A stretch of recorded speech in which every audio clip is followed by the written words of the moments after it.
Génération FM. Generation FM, the best radio. Génération FM. C'est Abdoulaye Diallo, coordinateur départemental du Forum civil de Bignona. Le Forum civil a convié aujourd'hui la presse pour parler un peu de la situation, laisser certains jeunes qui ont eu à vivre des actes de torture au niveau ici de Bignona, de faire un témoignage de ce qu'ils ont eu à vivre pour permettre au Forum civil de faire ensuite une déclaration concernant l'amnistie qui est en train d'être agitée pour annuler les crimes ou bien les actes commis entre 2021 et 2024. Assalamu alaikum. maa ngi tudd Ibrahima Koli di ndaw fii ci commune Bignona ma doon victime torture yi nga xamante ne gendarme yi ñoo ma ko def donc mu doon lu métti donc juste pour rappel dañu amaloon benn marche bi nga xamante ne moom la ñu autorisé woon donc ci noonu comme convenu ma décidé woon man ak sama xarit yi dem fekkee rassemblement boobu pour marche pacifique donc à ma grande surprise c'est vrai amoon na échauffourée si suba si mais jàppoon naa ni ki dès lors que ñu autorisé mbir mi ku ci nekk mën na assister manifestation yi ak marche pacifique bi nga xamante ne moom la parti Pastef organisé woon donc ci noonu ñu doon dem man ak samay xarit dem fekkee marche pacifique boobu noonu mais li gën a doy waar en cours de route gendarme yi dogaale ñu bu ñu dogaalee donc mu àndoon nag ay xale yu ndaw donc xale bu ñu jëlee la fuite il fallait man ma assister leen jéem leen jàppale ñu mën a rëcc léegi si jàppale xale yi noonu ñu jàpp ma te buñ ma jàppee itam fekk ñu ma ak benn ngànnaay fekk ñu ma ak xeer fekk ñu ma ak paaka fekk ñu ma ak jaasi fekk ñu ma lenn li nga xamante ne war nañ ma mën a torturer mais li ci doy waar ci scène boobu mooy que ne la façon dont le gendarme a réagi man moo ma métti d'abord buñ ma appréhendé le gars a utilisé des termes vraiment trop dépassés mu traité ma non seulement de rebelle traité communauté bi de rebelle ma ne ko bi ngeen ma jàppee fekkoo leen ma ak arme fekkoo leen ma ak xeer donc je suppose que rebelle bi ngeen di uti du man mu ne ma noppil ma ne ko du ma noppi tant que li nga wax noonu rectifié woo ko ci noonu buñ ma jàppee parce que ils étaient au nombre de 8 comme ça ñaari ñoo ma maîtriser keneen ki téye sama loxo droite keneen ki téye sama loxo gauche mu am ñaari gendarme yu nekkoon ci ginnaaw donc lu tax mu doy waar waa ji nekkoon ñaari ñu nekkoon ci ginnaaw dañ jëloon seen arme mooy fetal bopp arme bi la ñu jël doon écraser sama bopp bi bu mu dóoree premier coup bi teelu moon gis xaw moon ni si ne day dóor jël bopp arme écraser sama bopp bi ma tarxiis mel ni kuy daanu ma taxawaat deret bi si la xar bopp bi deret bi commencé wala ngaar ma commencé def noonu mu dóoraat mu teppiyaat ñu dem ba ñu yegg ci oto bi balaa ma yegg ci oto bi mu teppiyaat jëlaat arme bi fëggaat ko sama bopp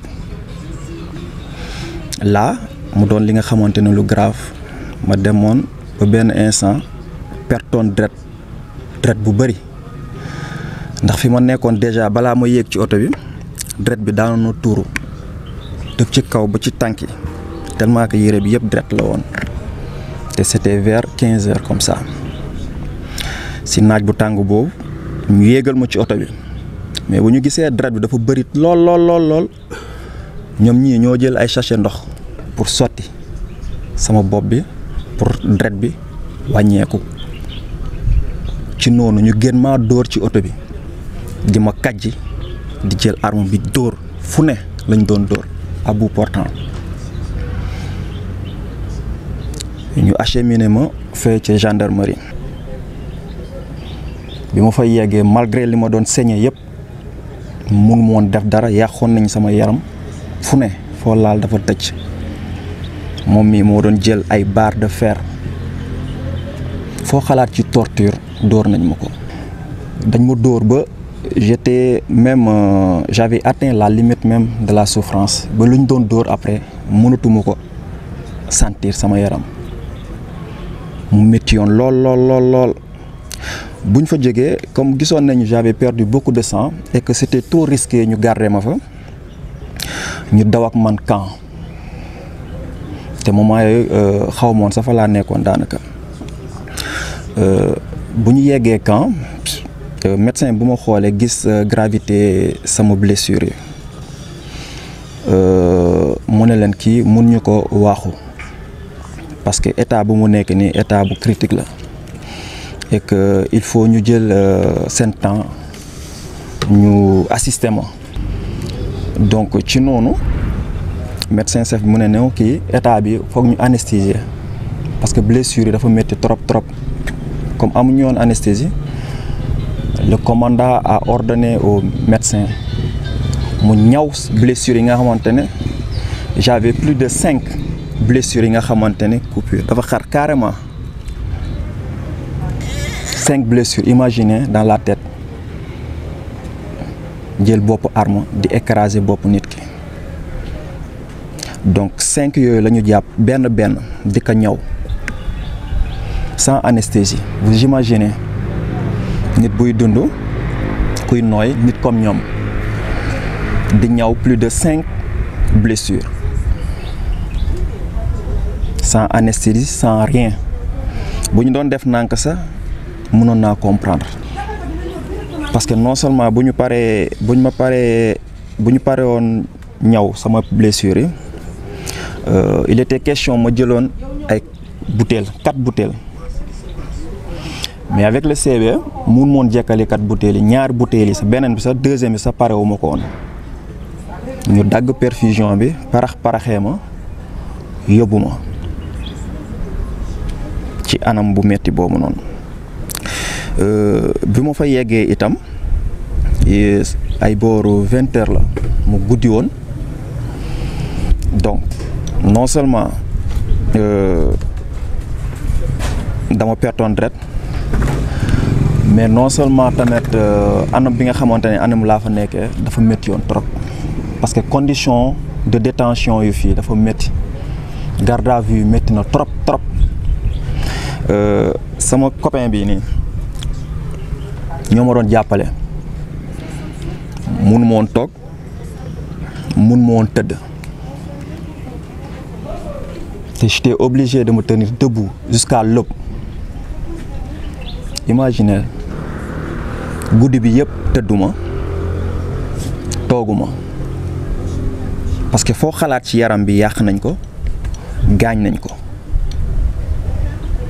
sama épaule yi laa mujjoon jël wéeru ci mur ci kii bi de profil parce que mënu moon wéeru nii dorsalement c'était impossible bopp bi yëpp dañ ko bandaas mun moon jaaxaan mun moon def lenn rek laa mënoon def taxaw te taxaw boobu mun moom wéeru par nii j'étais obligé ma wéeru par épaule yi donc ma koy alterner et j'avais pas fermé les yeux jusqu'à l'aube tellement que je sentais ay douleur mu doonoon condition yu métti amutoon ndox lekk ñu woon faalew ñu woon sax te de façon inhumaine lañ doon communiquer ak ñun buñ fa jógee ci suba si c'était la phase des PV donc bu ñu doon auditionner mais vous imaginez Sénégal anam bu mu nekk ci vraiment ci ay difficultés PV bi man li ma fa wax ak lu ñu relaté ci les faits ci PV bi ça me concernait pas. C'est comme si on avait prémédité des PV pour ñi nga xamante ne ñoo demoon manifestation yi. Alors du coup j'ai refusé de signer le PV et j'étais dans mes droits ba bloqué naa fa sa même suñu évacuation bu ñu doon déféré Ziguinchor accusé naa du retard parce que man xam naa ni li ma wax ak lu ñu bind sama PV méngoowul ak li ma wax donc si sama droit laa nekkoon bañ a signer mais façon xoxatal bu ne façon pression bu ne teg nañ ma ko pour ma signer mais après mes amis m'ont convaincu ñu ne ma non garaawul mais yàlla xam na ni décidé wu ma woon signer PV boobu parce que ça me concernait pas. Vous imaginez ay PV yi nga xam dañ ko chargé boo yeggee tribunal tu n'auras pas un mot à dire mu bañoon signer mais malgré tout ça comme dama tardé parce que bëgguma woon amel ak sama xarit yi j'ai décidé d'accepter et de signer à la dernière minute. Ñu évacuer ñu c'est comme si on était des djihadistes. C'est plus que ça même. C'était du jamais vu. Des gens armés jusqu'aux dents. Seen bët yi rek lañu doon gis machette lañu yoroon paaka arme loo xalaat ci équipement yor nañ ko te amoon droit pour xeex sa nii façon menace bu ne dañ la koy menacer attan nañ la fa rey après ñu ne non ay manifestants ngeen donc may laajte si ban Sénégal la ñu nekk ba ay homme de tenue di menacer ay manifestants yi nga xamante ne seen droit rek lañ doon revendiquer donc ci noonu bu ñu yóbbee Ziguinchor man pour sama séjour carcéral dafa métti yoon trop parce que yeneen nit laa fekkoon chambre 10 laa nekkoon te y avait un nombre pléthorique lu gars yi témoignage yu ñuy def par rapport les détenus libérés am na yu bëri yi nga xamante ne fàtte nañ ko ñun suñu chambre amoon na ñi nga xamante ne dañ doon taxaw ba fajar ñenn ñi c'est-à-dire mënoo leen tëdd aligné nii seen bopp yi même alignement lu ñu naan paquetage dëgg loolu lañ doon dund sa bopp bi day féetee ne nii nga doon kii tëddee wet ba fajar te man mii nga xamante ne maa nekkoon ci situation bu metti balaa ma jóg sama xarit yi mën nañ jóg 10 minutes 15 minutes man avant may am sama benn réaction benn mouvement tellement que mun ma woon jóg mun ma woon dox mun ma woon def dara bu ma naree déplacé wu des gens dañuy ñëw cric ma fi ma jóg ba taxaw ma taxawaat benn 15 minutes wala 10 minutes avant may teg pas donc vous pouvez imaginer souffrance bi nga xamante ne dund naa ko lors de mon séjour carcéral fene mais je pense que dans toute révolution il nous faut des sacrifices et que ñun on a opté vraiment de payer le prix de ce sacrifice. Voilà. D'abord mes salutations les plus sincères à la presse ici présente. Mes salutations au Forum Civil qui a initié en fait ce point de presse.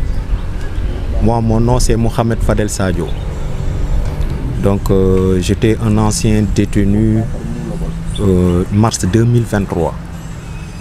Donc pour venir juste par rapport aux faits, quand ils m'ont interpellé et la façon auquel ils m'ont traité Exactement, mon frère Iboukoli a eu à le signaler et je répète et je réitère les mots, effectivement la question. C'est-à-dire quand on t'interpelle, la première des choses, rebelle. Ce qui est bizarre. Et je pense que rebelle est un nom, mais qui vient du verbe se rebeller, qui n'appartient pas à une ethnie ou à une position géographique. Là, il faudrait aussi qu'on précise par rapport à ça. Quand ils m'ont interpellé, c'est de façon très musclée. Vraiment, il y a certains mots que je ne parviens pas à exprimer parce que c'est une colère. En fait, quand j'exprime cela, il y a une colère qui se réveille en moi. Ils m'ont frappé d'abord un fusil à ce niveau. Jusque-là, j'ai des douleurs. Le fusil. Ici, à la tête. Imaginez une personne désarmée, que tu le frappes avec un fusil à la tête. Tu veux le tuer ou le faire vivre? Je pense que l'objectif, c'est de tuer. Mais l'autre, il y a la naine là. Et quand ils m'ont frappé, je suis tombé. Et quand je suis tombé, là, je ne parviens pas à... Je voyais des étoiles en plein jour. Franchement. Et là, ils ont commencé à me donner des coups de pied un peu partout. Jusqu'à un certain moment, je ne pouvais rien faire. Et ils m'ont pris les deux pieds. L'autre a pris l'autre pied, l'autre, ben. Et alors, on me traînait par terre. Et les autres continuaient encore à donner des coups de pied au niveau de ma tête. Arrivé au véhicule, ils m'ont pris comme, en fait, un porc. Comme ça, ils me balancent. Là, ils me font contrer directement. Quand vous regardez les véhicules des gendarmes, il y a une roue derrière. Et c'est là qu'ils m'ont contré. Je pense qu'une personne désarmée, sans armes, il y a certaines tortures. Moi, j'appelle ça, c'est de la lâcheté. Parce que vous ne pouvez pas être 5 ou bien 8 personnes dans un véhicule, des gendarmes, et que la personne vous le contrez devant une roue, les mains derrière, et vous vous permettez de lui taper comme vous voulez. C'est pas humain. C'est pas humain. Encore pire, à un moment donné, quand ils me posaient des questions, bon, je n'arrivais pas à répondre parce que je n'étais pas cohérent. Je n'étais pas moi-même. Ils prenaient mes parties intimes. Écoutez bien ce que je vous dis. Ils prenaient mes parties intimes et ils pressaient. Imagine un poncal comme un gendarme comme ça qui prend tes parties intimes et qui appuie. Imaginez la douleur. Imaginez la douleur. Et quand je suis arrivé à la brigade, j'ai saigné un peu partout. Je saignais un peu partout. Mais moi, je suis arrivé le mercredi et ces gens, Iboukoli, sont arrivés le jeudi. Moi, j'ai fait là-bas mercredi. Avec vraiment des douleurs intenses et extraordinaires. Mais tout cela, c'est juste pour la démocratie et la bonne gouvernance. Nous ne sommes pas des rebelles, nous ne sommes pas des bandits, nous ne sommes pas des tueurs, non plus, nous ne sommes pas des gens agressifs. Nous sommes des gens responsables et sénégalais bon teint. Quand, après mon déferrement à la MAC, je salue encore une fois de plus l'organisation nationale des lieux de privation de liberté qui ont eu à me rencontrer. Parce que quand ils sont venus, ils m'ont trouvé avec un état vraiment critique. Et ils m'ont posé la question, je les ai dit que c'est la gendarmerie qui m'a fait ça. Et ils ont eu à faire une interview. Regardez l'interview de cet organe au mois de mars. Ils ont eu à relater en fait ce que j'ai fait, ce que j'étais autant pour moi, mais également, preuve à l'appui, eux, ils étaient là avec mon état. Parce qu'aujourd'hui, quand même, santé yàlla. Dans cette même logique, je voudrais lancer un appel aux gendarmes. Nous ne sommes pas vos ennemis. Nous sommes vos frères. Il ne faut pas que des gens vous instrumentalisent ou bien vous utilisent à d'autres fins. Parce que c'est le mot que je peux utiliser. Parce qu'aujourd'hui, vous servez la nation. Une nation auquel nous faisons partie. Nous ne sommes pas Sénégalais à moitié, mais des Sénégalais intégrants. Donc je pense qu'aujourd'hui, il y a certaines choses qu'il faut éviter. En partant de ça, la loi d'amnistie dont le président fait état, nous ne sommes pas d'accord. Il faut situer les responsabilités d'abord. Qui a fait quoi et qui n'a pas fait quoi. Aujourd'hui, nous avons la chance d'être là. Mais il y a de nos amis qui ne sont pas là, qui sont sous terre. Il y a nos amis qui sont blessés jusque-là, ils ne peuvent pas rétablir. C'est des gens qui se trouvent avec une seule main maintenant ou bien avec un seul pied. Et ces gens-là, c'est terminé comme ça, quoi. On passe l'éponge et l'amnistie est là, on efface tout. Non, non, il n'y aura pas d'amnistie. Si c'est l'amnistie, c'est après avoir situé les responsabilités. Parce que j'ai lu en fait un documentaire d'Al Jazeera qui parle de Garci. Effectivement, Garci était là, tout le monde l'a vu.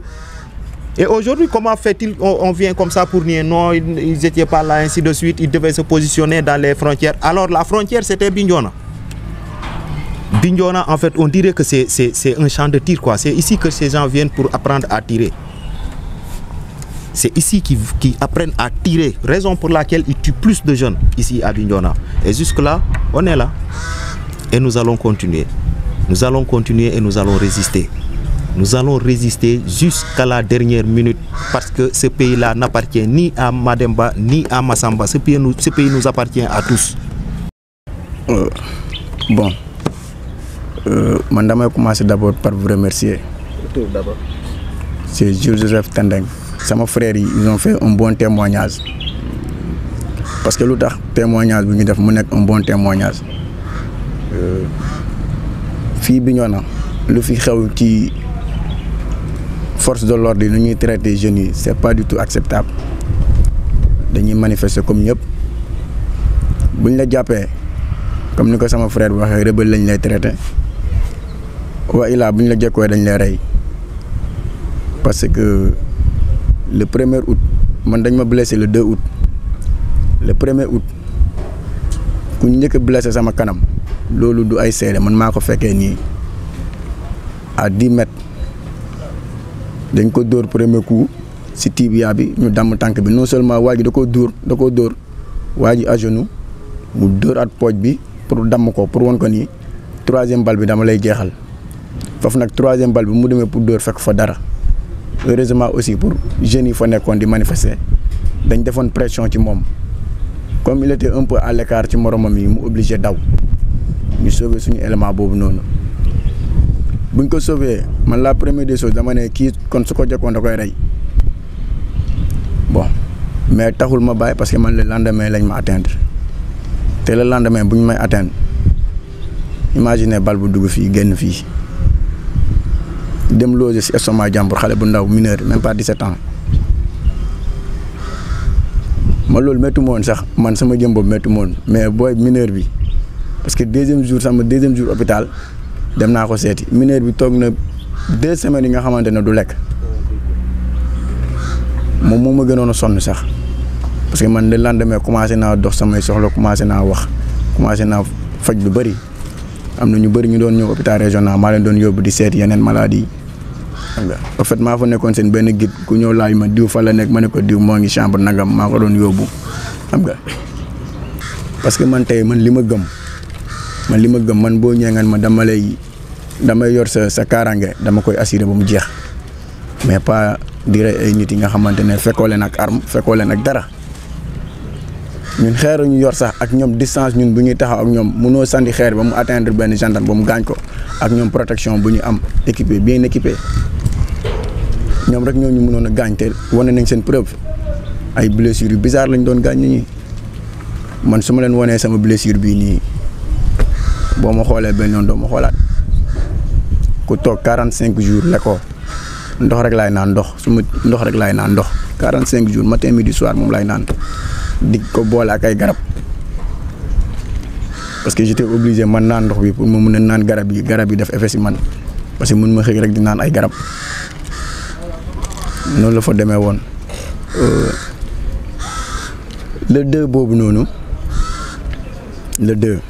ñun bu ñu jógee fii ambulance bi bu may évacuer dañ ma fekkoon sama morom yi defal ma les premiers évacuation ñu yóbbu ma ba hôpital bu ndaw bi de foofu ñu jëlee ma foofu pour indi ma hôpital bi dam leen wax de ak conscience de diggante bi gendarme yi def nañu feem bu nekk pour retarder ma si yoon bi pour ma yem fii parce que ñoom dañoo gëmoon ni lii kii du jóg lu ne def nañ ko manière bu ne def nañ ko fii man ak ay boy yu guerrier ay boy jàmbaar dëggantaan tigi di jàmbaar comme ni ko gars yi di wax olof ni ko waxee ragal du jéggi raay tàngoor yi ragal new fa booy ñëw ànd ak man génnee barrières yi ñu dem ambulance bi dem ñu yóbbu ma ba fii def fii aussi gars yi évacué ma booy taalaat seen jakarta di góorgóorlu ak man dem dindil ma barrières yi ba fële croix bi nekk Jirina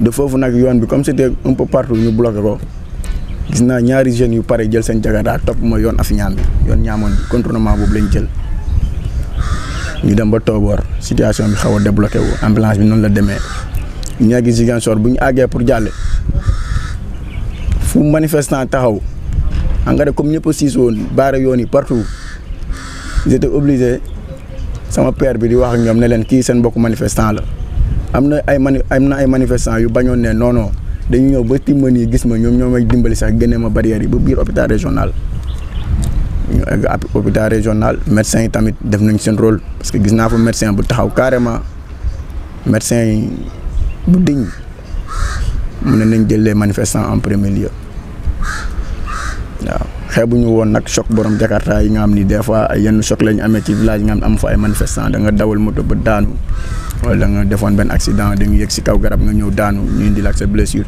Et nous compatissons, le Forum civil compatit à ces actes-là.